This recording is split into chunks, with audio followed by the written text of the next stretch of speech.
Hi, I'm Jack Halstead.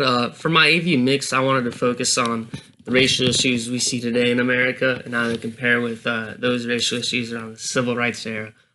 Previously, growing up as a white person coming from, middle class family, um, I didn't really see racism as a thing that existed in my life. I knew, obviously I knew racism was a thing, but I was like, if you asked me, is America racist? I would probably say no. But as I grew up and got older, I kind of, this viewpoint became very challenged, or I challenged this viewpoint, I should say.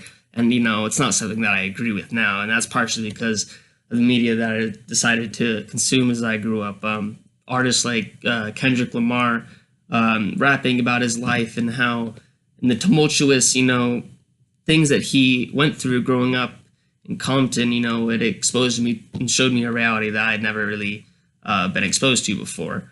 And that's why I included some of his clips here performing his songs, Blacker Than Berry and XXX. Two songs of his that I think are both very powerful, and they have a big message behind them. Unfortunately, we can't quite see them all in the clips, but that's not important. I think that the messages in these songs, they hold similar ideas and values that were preached by thinkers like an activist like James Baldwin, as we're going to show in the clips below.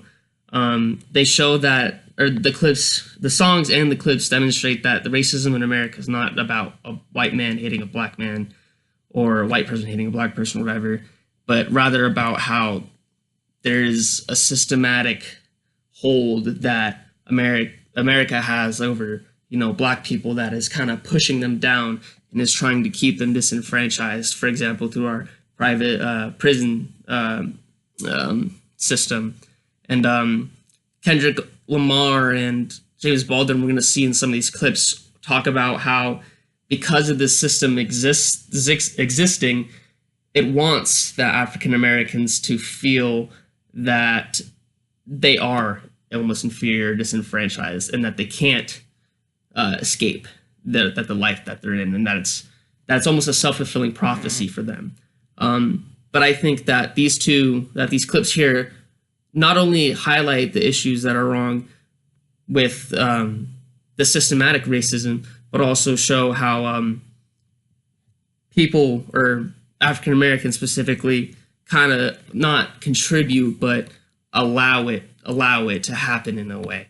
And below you'll see me elaborate on that further.